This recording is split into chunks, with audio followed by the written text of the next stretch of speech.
Hey, what's going on, guys? Welcome back to the GM. It is your guy, Boulanger. And up next, we're going to be continuing our conversation about the Baltimore Ravens vulnerabilities at the wide receiver position. Do me a quick favor, hit like, subscribe, hit the notification bell so that you get updates when we upload new content.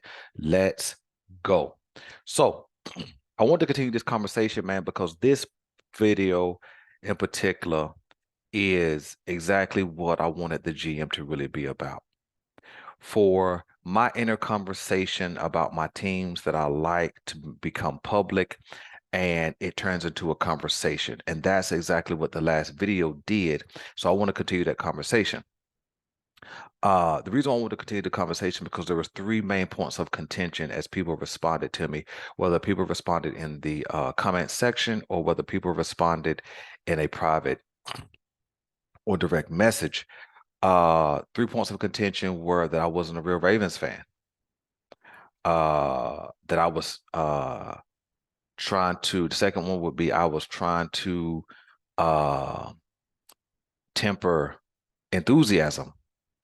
And then the third is that I said that the Baltimore Ravens would have a bottom 10 or have a bottom 10 offense. Several people said that in fact. And so I want to address all of those things, but I'm gonna first start with this. I still say they have a bottom 10 wide receiving group. Okay. And that's exactly what I said in the video. I said they have a bottom 10 wide receiving group, not offense. Offense is a whole listic perspective where that includes quarterback line of offensive line, running backs, tight ends, and wide receivers. What I was specifically speaking to was the wide receiving group. Okay. Now, let's be super clear.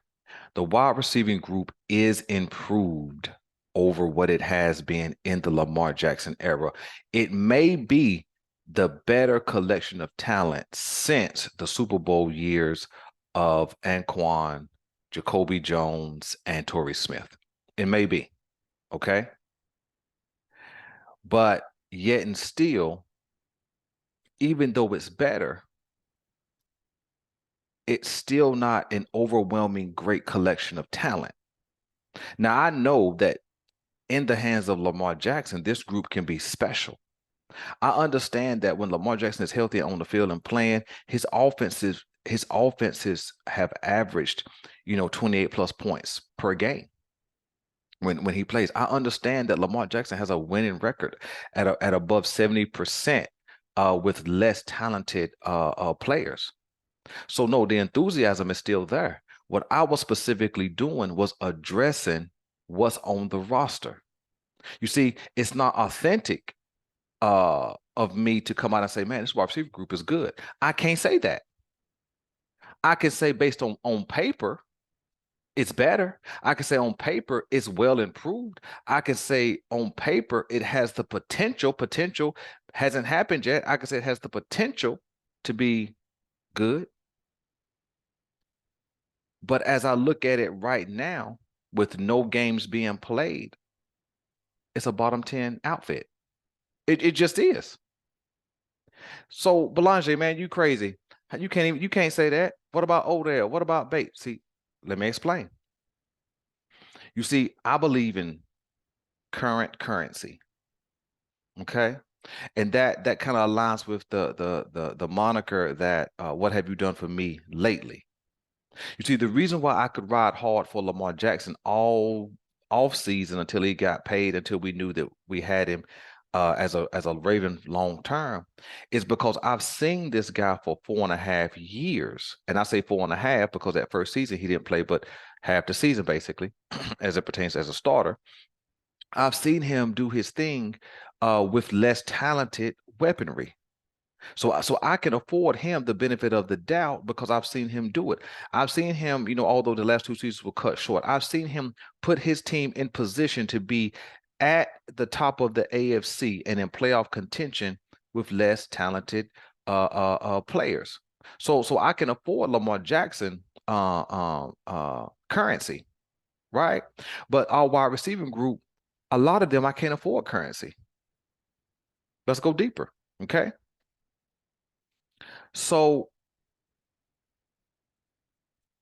first and foremost, if we had a number one, I don't believe we have to have quote unquote a number one guy, like a Justin Jefferson, like a DK Metcalf, like a Chase, not what's that dude name? Jamar Chase. I'm not saying we have to have a guy like that necessarily.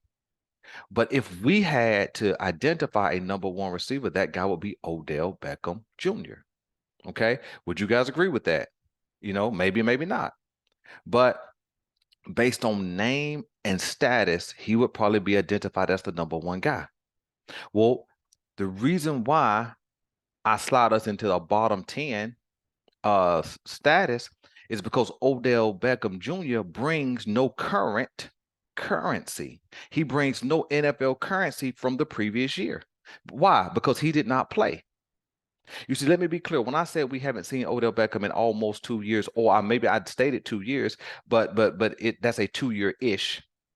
By the time we see him play a real live NFL game against padded competition, because I don't think he gets much run, if any, in the preseason, it will be 20 months since Super Bowl of 2022. Okay? So you might as well say 2 years. See, because nobody's saying, oh, we ain't seen him play in 19 months. Nobody's saying that. Nobody's saying 20 months. So 2 years, basically. Okay? So he don't have any current currency. And then even in that year that he did play in the Super Bowl, that particular season, he was released by the Cleveland Browns. You see, am I saying I'm down on Odell? No, because he's absolutely looked great based on what we've seen. But what I'm saying is, as a collective group, I have to slide us in the bottom tier of the league collectively until I see what we do on the field. Now, does that mean I can't be excited about what Odell Beckham could do? Call potential. No, that doesn't mean I can't be excited. But what I was simply doing was making a true and honest assessment. Odell Beckham brings no current currency because he don't have any stats for last year. Okay. If we had a number 2 wide receiver, I guess that guy would have to be Rashad Bateman. He's played 2 years. He's been injured 2 years. Okay. So if we just take in stock and look at what he brings in current currency just from last year, he has under 300 yards receiving, partially due because he was injured and then left to go on injured reserve. You see, that's the points that I was making, is that we're basing everything on potential. And so if I'm assessing where we are as a collective group, I have to keep pushing us down. Why? Because Bateman brings less than 300 yards to this new season. Now, let's be clear. In totality, the Baltimore Ravens wide receiver group, that means everybody who played last year, even Deshaun Jackson, even what's the other, Sammy Watkins, even Andy Isabella, had less than 1,550 yards collectively. So then when you add Odell Beckham's currency from last year, guess what you still got? You still got 1,500, less than 1,550 yards. If you bring Bateman's currency, well, that's included in the 1,550. You see, so that's what my assessment was. I was basing my assessment, meaning where we are versus the league as a whole, just simply based on what we were bringing to the table, based on what our players have recently done. Okay. If we had to identify a guy who's going to be in that third spot at this point in time, it's going to be Nelson Aguilar. Okay. And he's been, based on all reports, the best wide receiver in this offseason, which is something I stated in the previous video. But if we take Nelson Aguilar's current currency, guess what we have? We're only going to add right under 400 yards from last year. I think he had 37 catches and less than 400 yards. So even if we just add that to what we had already had from last year, we're still under 2,000 yards as a collective group.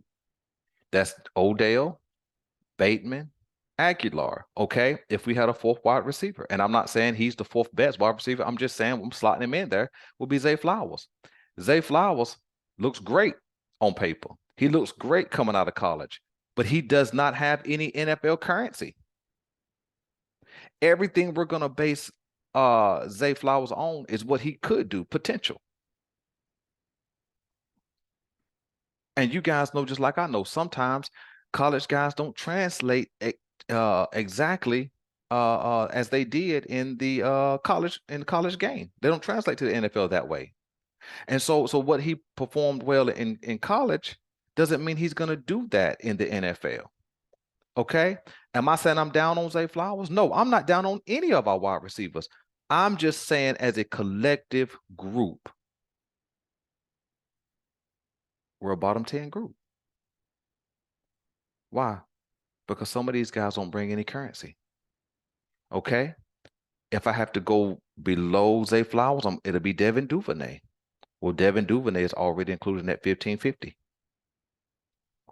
Okay. So the collective number of yards currency doesn't move.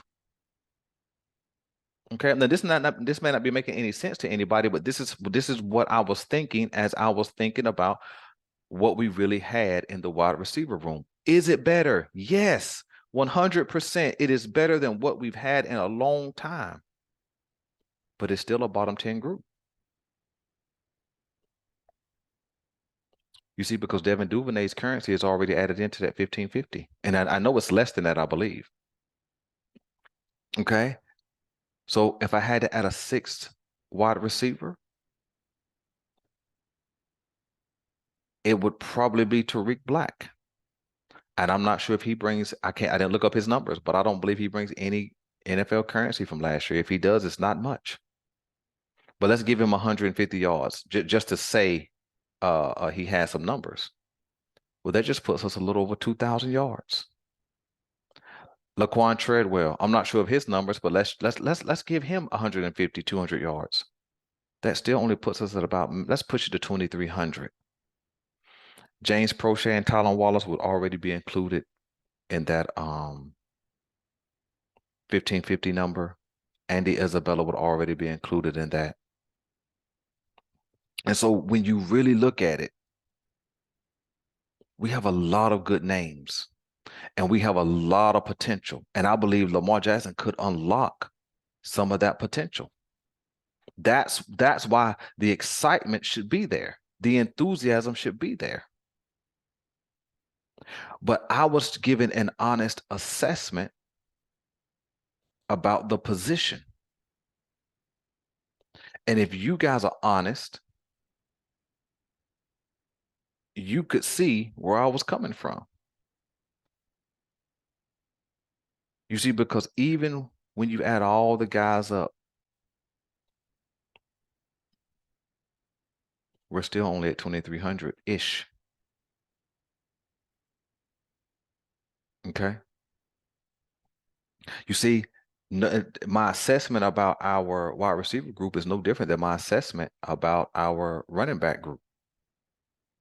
That we're vulnerable. We're very thin at the running back group. I'm high on JK. I've seen him do some good things. I see him ball out. I think coming back from injury with one leg, basically, or one healthy leg. Let me say it that way. But my assessment about JK and Gus not being there and that Gus was unhealthy, that was true. And that Justice Hill right now was the only guy present that we heard about. See, so I'm looking at an offense that got a lot of buzz. I'm looking at an offense that has a lot of potential, especially with Lamar Jackson being the QB. See, because he makes all things go. You see, but the reason why I was addressing vulnerabilities is because if we had to lean on our wide receiver group solely, meaning the running game isn't going for whatever the reason, and we had to just shoot it out with somebody. And I know that Todd Monken's offense is way different than Greg Roman's. I get that. I get that. I'm not disputing that.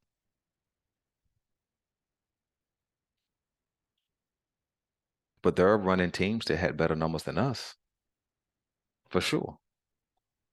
Don't make me go down that road where we have to start debating that out too. I hadn't done a PowerPoint in a long time, so don't make me have to do that. But listen, man, this is fun for me. These are the conversations, man, I like to have. And that's all this is about, man, starting a conversation. But my take is my take. It's a bottom 10 group. So if you guys want me to do the I'll certainly do it with no problem, and I'll try to put it out very soon if you guys want. Just let me know in the comment section if you guys want that type of video where I go through where we are in the Baltimore Ravens collective as a wide receivers and what other teams have. And we'll check out current currency. And I would bet, and I haven't done this, okay? I haven't done this at all. But I would bet I'd be proven right with saying the Baltimore Ravens is a bottom 10. But see, the miraculous thing is what Lamar Jackson can do with a much improved bottom 10 wide receiving collective. You see, I think we heard about Odell and we got excited, but I think the excitement was over status. I think we seen Bate go for 250 plus yard plays last year and we got excited because of his potential. We've seen Aguilar make some big catches a time or two in his career. And then he balled out and we got excited, or we should be excited over potential. So I'm not saying we shouldn't be excited over potential. I was just giving an assessment. So listen, that's my take, man. Let me know what you guys want me to know. In the comment section, man. If you guys want that video, man, where we break down, where we talk about where the Baltimore Ravens wide receiver collective really ranks amongst all the teams, man, we can certainly do that, man. Listen, I'm your guy, Boulanger, man. Thank you guys for rocking with us, and I'm out.